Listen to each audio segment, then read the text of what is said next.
So who else is running things? This right here, ladies and gentlemen, this is the leadership of the LA Fire Department. I sure hope they know what they're doing. Did you hear that? That's what we call a dog whistle. It's pretty loud. It's Jesse Waters taking the opportunity to seize on a tragedy in Los Angeles, which is the enemy of him. You know, those big blue cities like the one he lives in. And then just say that DEI is the reason that there is trouble or failure or anything like that. There's more people that agree with him, and we'll play you some of those clips of the insanity when they're trying to find the DEI boogeyman and blame it for the fires in Los Angeles. But here's more of what Jesse Waters had to say. So while her department was sending equipment to Ukraine, the chief was marching in pride parades, which is fine. Have all the pride you want, but you better make sure you're ready to do your job when it counts.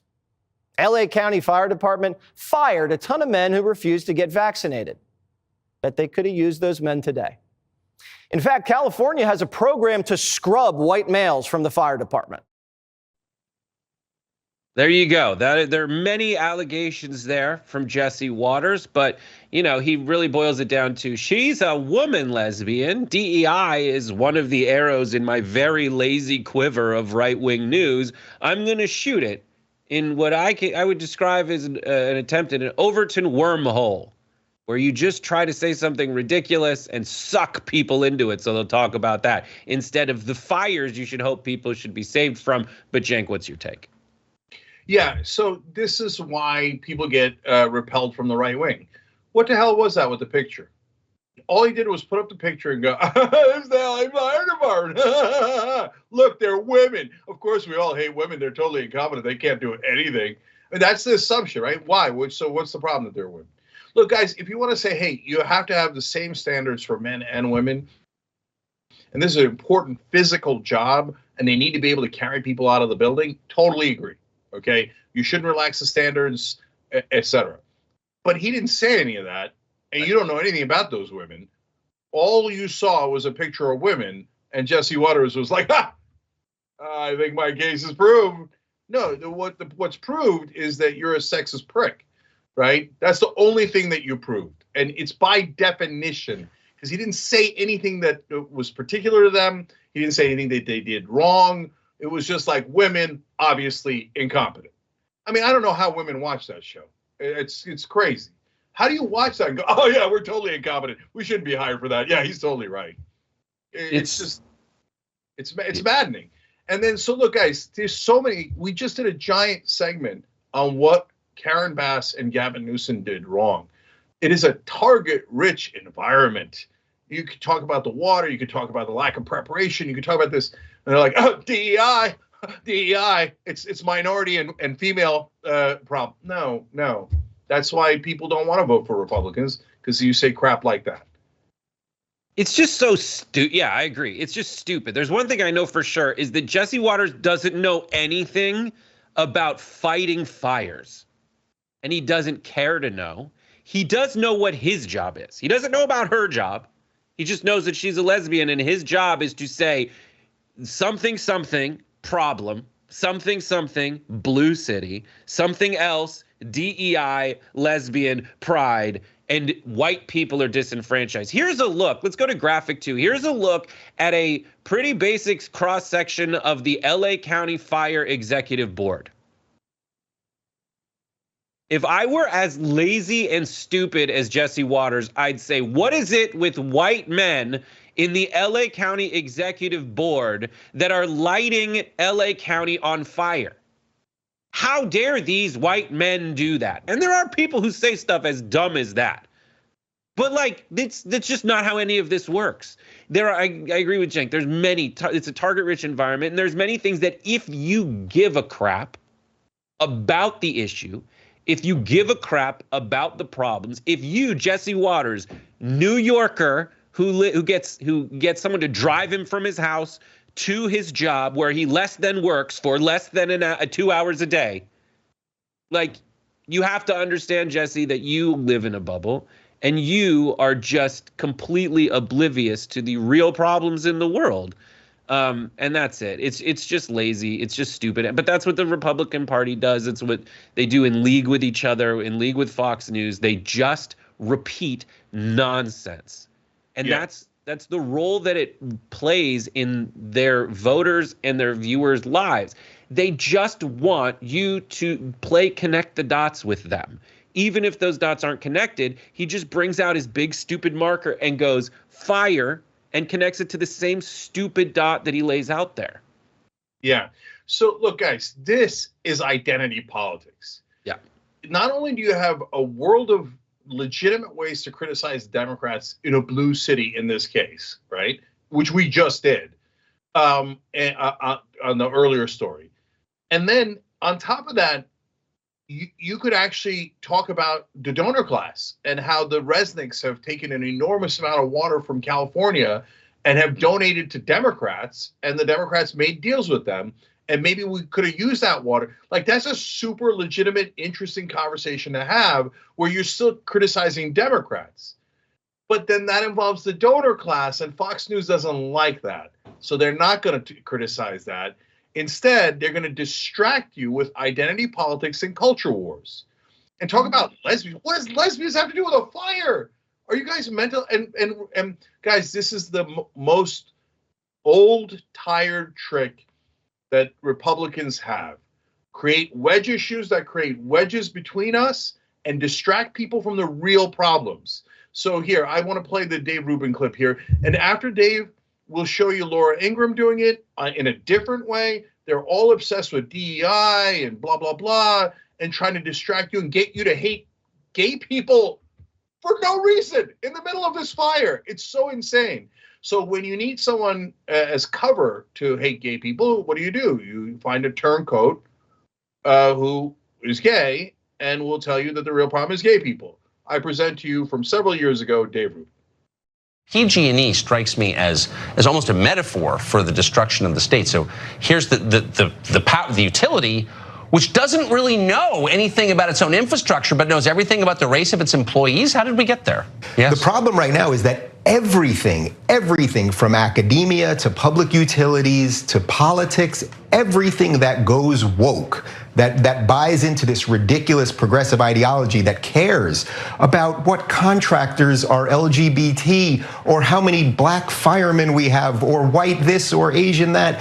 Everything that goes that road eventually breaks down. It is not how freedom is supposed to operate. What is supposed to happen, Tucker, imagine if your house was on fire. Would you care what the public utility or what the fire company, what contractor they brought in, what gender or sexuality or any of those things he or she was? I mean, it's just absolutely ridiculous. Who would care? And right now we've got a situation.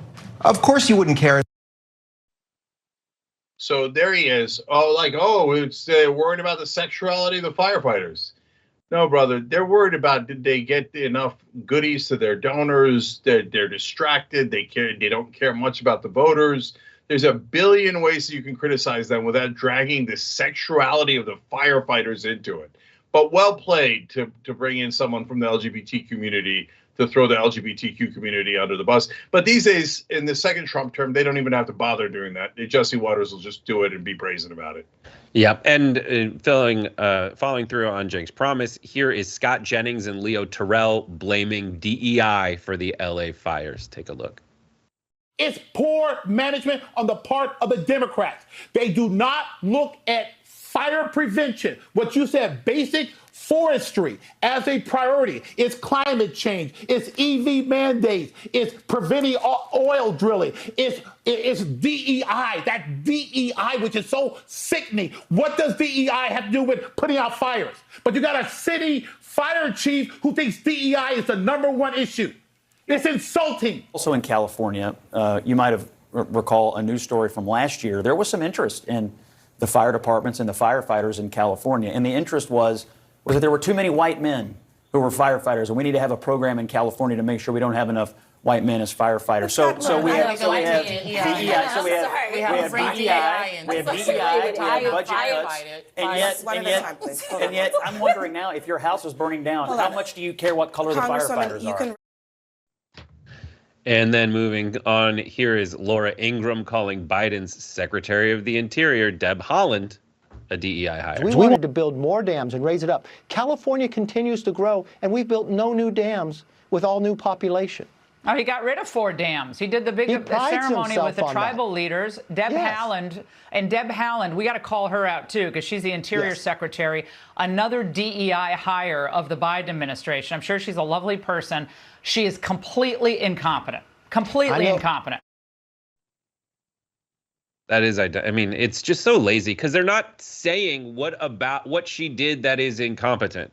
They're not saying that here is an example of a firefighter who should not have the job, and that makes them incompetent, and then connecting those dots. They just are so lazy that they just say it again and again and again. And the first time they say it, you don't really notice it. You're like, oh, that's stupid. But 3 weeks, 3 months, 10 years later, however, that was 5 years ago, 6 years ago, Dave Rubin said that. They're just saying the same thing, and you've essentially been groomed to accept it as a Fox News viewer.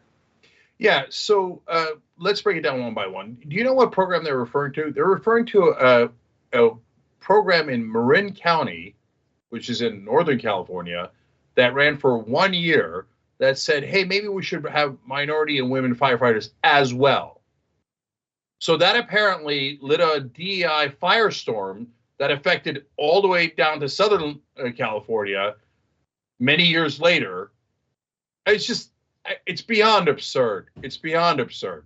And then, if they focused on that, the one thing they said there that was legitimate is the dams. Okay, let's get into a debate on whether we should have built the dams or not. That's policy. That's interesting. And that's a good conversation about should we have built those dams? Should we have not? What are the factors there? But they hate the substance, and they're trying to drive a wedge between us. So that brings us to Deb Haaland. Are you guys kidding me? What is this? So everyone who's a minority is DEI? No, I'll tell you why Deb Haaland was hired. Because they needed a progressive in the cabinet, and she was the only progressive that they put in the cabinet, and so they put her in Interior Secretary, which is, let's be honest, not one of the major 4, right? So it was actually like a little, throw in for the progressives. It had nothing to do with that. It was DEI. It had nothing to do with a race or gender. There's tons of females. What are we not supposed to put females in the cabinet? Are we never allowed to put a Native American in the cabinet because then it becomes by definition a DEI hire? So every minority is now DEI, period. And then you wonder why people call you racist. Guys, look, Republicans catch tons of feelings, and does the left overdo it? Do they see, like, when people, I fight on this, right? When some on the left say all 77 million voters for Trump are racist, I say that's ridiculous, totally, utterly ridiculous. But then when you have their people in media, their hosts going around going, Native American, DEI, black DEI, woman DEI, gay DEI. Okay, what you're saying is I hate you all. So it's not, as Brett said in the beginning, it's not a dog whistle. It's a bullhorn. And so show me what they did wrong. I just showed you in the first segment what Karen Bass did wrong, what Gavin Newsom did wrong. Hold both sides accountable. DEI hires. Okay, well, they even said it about Karen Bass, but she got elected. So what did the voters do a DEI hire? Well, okay, then according to that dumbass logic, is Trump a DEI hire? Because older white men overwhelmingly voted for Trump. So I guess they wanted a DEI president that represented them. Two can play at this dumbass game. And this is exactly what identity politics and culture wars look like. Don't worry about the fire. Don't worry about what caused it. Just blame people based on their ethnicity, their race, their gender. I despise it. Yep. It's like, I want to say it's annoying, but it's just nefarious. And it's both of those things at the same time. And and the other thing they do is just kind of say, if I feel like the rule should be for all of us. Once they start saying things like DEI, once they start bringing up stuff like transports, it is just, or talking about anything to do with tariffs, it is just a distraction. The answer to that is probably they're trying to distract from some economic issue that their entrenched power uses to benefit themselves and wants to split you up and have you argue with other people for no goddamn reason, so that you won't come for them because they have the power. And you need to look no further than the actual laws they put in place, the actual tax code shifts that they make when they do have the power, which disproportionately always invariably benefit the rich. Thanks for watching the video, guys. We also love it if you hit the join button below, because that makes you a member, and members allow us to be independent, honest. We can be as progressive as we want, no corporate media influence, and that's all because of you guys. We love doing the show with our members. Hit the join button, become one of the Young Turks.